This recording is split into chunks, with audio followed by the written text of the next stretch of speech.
दोस्तों ना, जब आमा 6 महीने की थी, 6 महीने की या 5 महीने की थी, ये सब आमा ही बताती है। तो तब आमा की जो है मम्मी एक्सपायर हो गई। हेलो दोस्तों, नमस्कार, स्वागत है आप लोगों का मेरी एक नई वीडियो में। उम्मीद करती हूँ सभी लोग स्वस्थ होंगे। तो दोस्तों, आज की वीडियो की स्टार्टिंग मैं कर रही हूँ अपनी आमा के साथ, और मैं बहुत ज़्यादा खुश हूँ, हैप्पी हूँ जब से आमा आई है। और दोस्तों ना, थोड़ा बुरा भी लग गया मेरे को कल को, क्योंकि आमा बहुत ज़्यादा इमोशनल हो गई, रो गई। कल ही आमा आई और कल ही रो गई। फर्स्ट टाइम रहने के लिए आई थी, और उसमें भी इतना ज़्यादा बुरा लग गया, रोना आ गया आमा को। तो मेरे को आमा को देख के बहुत ज़्यादा दुख हुआ कल को।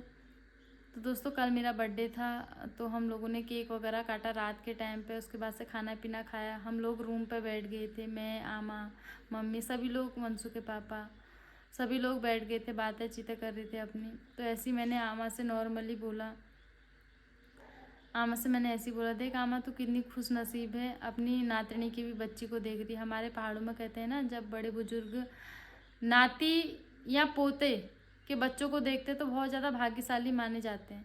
तो मैंने ऐसे ही बोला आमा से। तो आमा इतने में ही ना, पता नहीं आमा ने क्या सोचा, आमा के मन में क्या चल रहा था, आमा उसके बाद से बहुत ज़्यादा रो गई। मैं भी अंदर से डर गई। मैंने कहा मैंने कुछ गलत तो नहीं बोल दिया, ऐसा क्या बोल दिया आमा से। थोड़ी देर के लिए चुप जैसी हो गई थी मैं भी। फिर मैंने आमा से पूछा, आमा क्या हुआ, क्यों रो रही है। आमा ने बोला, मैं भाग्यशाली थोड़ा ना हूँ, अभाग्यशाली हूँ। और दोस्तों, पता है जिस चीज़ के लिए आमा रो रही थी ना, उसमें आमा की कोई गलती नहीं है। आमा का कुछ मतलब, मैं आपको क्या बताऊँ अब, जिस वजह से आमा रोई। तो दोस्तों, हुआ क्या ना, आमा ने मुझसे बोला कि मैंने अपनी लाइफ में कभी अच्छा नहीं देखा है। तू भाग्यशाली क्या कहती है। मैंने जब से मैं पैदा हुई हूँ होश हवास वाली, तब से मैंने कुछ नहीं देखा अच्छा अपनी लाइफ में।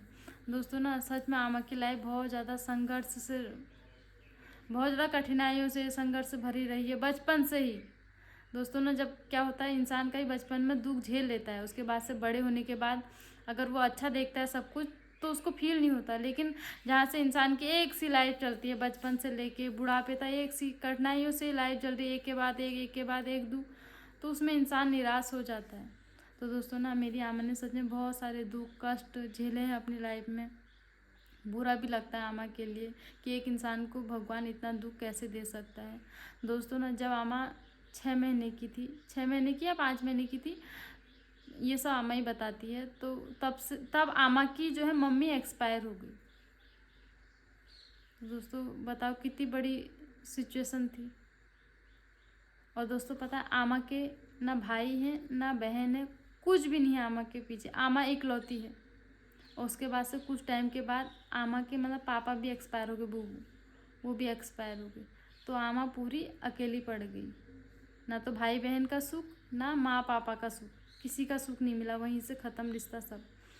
तो जब पापा बीमार हुए ना आमा के, जब पापा बीमार हुए, तो वो कह के गए अपने, मतलब जो आमा के मामा मामी थे, उनसे बोल के गए कि इसको पाल लेना, तुम इसकी शादी ब्याह कर लेना, जो भी हमारा है मतलब ज़मीन वगैरह तुम ले लेना।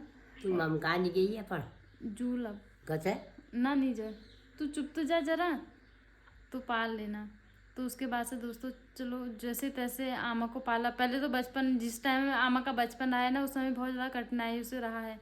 6-7 साल की उम्र में जंगल चले जाना, फिर वहाँ से घास लकड़ी। और 10 साल की उम्र में आमा की शादी हो रखी है। और दोस्तों, जब शादी हुई, शादी के बाद से हमारे बूबू, मतलब बूबू भी मेरे थोड़े वो थे, परेशान टाइप के थे ना। तो बहुत सारी उस समय भी दिक्कतें आई हैं, शादी के टाइम पे भी काफ़ी सारी परेशानियां हुई हैं। उसके बाद से दोस्तों ना, सबसे ज़्यादा दुख आमा को इस चीज़ का है कि आमा ने अपने बच्चों का भी अच्छा नहीं देखा। आमा कहती है, मैंने तो दुख देखा ही देखा, लेकिन अपने बच्चों का भी अच्छा नहीं देखा। दोस्तों ना, एक लड़की के लिए उसका मायका कितने मायने रखता है, ये मैं समझ सकती हूँ। लेकिन आमा को तो क्या था, मायके का जो सुख था वो भी ख़त्म हो गया था, क्योंकि माँ बाप नहीं थे, भाई बहन नहीं थे, तो मायका तो था नहीं।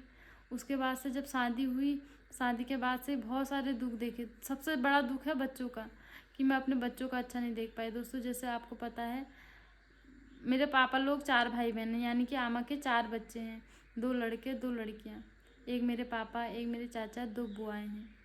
तो दोस्तों ना, मेरे चाचा भी इस दुनिया में नहीं हैं, और जो मेरी 2 बुआएँ हैं उनके हस्बैंड भी इस दुनिया में नहीं है। तो सबसे ज़्यादा दुख आमा को इसी चीज़ का होता है। आमा बार बार रोती है, बुआ लोग को जितनी बार देखती है उनके लिए बहुत ज़्यादा बुरा फील होता है, चाची के लिए बुरा फील होता है। तो दोस्तों ना, एक इंसान जब इतना कुछ देखता है तो सच में अंदर ही अंदर टूट जाता है। वो तो आमा हिम्मत वाली इतना हिम्मत बांधती है, फिर भी इंसान कभी ना कभी अंदर से फील करता है ना, तो बुरा लगता है। तो आमा कहती है काश मेरी आंखें बुझ गई होती, मैं इतना दुख देख रही हूँ, ये सब देख रही हूँ, क्योंकि मेरे चाचा बहुत छोटी एज में चले गए। मतलब 33 एज थी उनकी तब वो एक्सपायर हो गए, और फूफा जी भी छोटी एज में ही चले गए हैं। तो दोस्तों ना, अब इसमें अब इंसान अपने हाथ से कुछ नहीं कर सकता, ये इंसान के हाथ में है ही नहीं, क्योंकि ऊपर से लिखा आ गया है कि इसने इतना जीना है, इसका इतना समय है। अब इसमें रो के आमा को टेंशन करके क्या कोई सही है? तो आमा इसके लिए बार बार रोती है। हमारे घर में मैंने बचपन से ही देखा है, मतलब मायके में ना जब कोई भी आता था ऐसे ही बोलता था आमा बुआ के लिए या चाचा के लिए, तो आमा तभी बहुत ज़्यादा रोती थी कि मैं अभागी हूँ, ऐसा देख रही हूँ अपने बच्चे को, मैं कभी अच्छा नहीं देख पाई।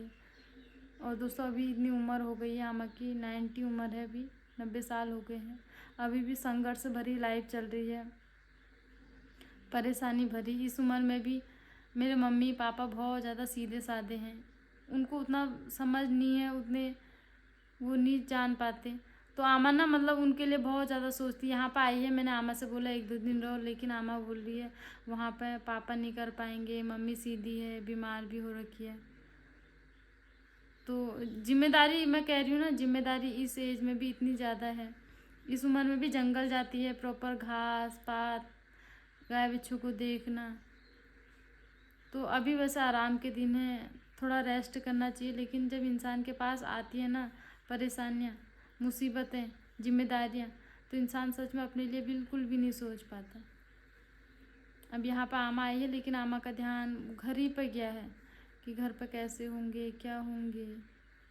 दोस्तों मैं कभी कभी सोचती हूँ ना, लोग कहाँ से कहाँ चले गए, कितना एंजॉय कर रहे हैं लाइफ को, घूम रहे हैं, फिर रहे हैं, लेकिन मेरे मम्मी पापा आमा लोग सिर्फ इसी चीज़ में सिमट रह गए हैं।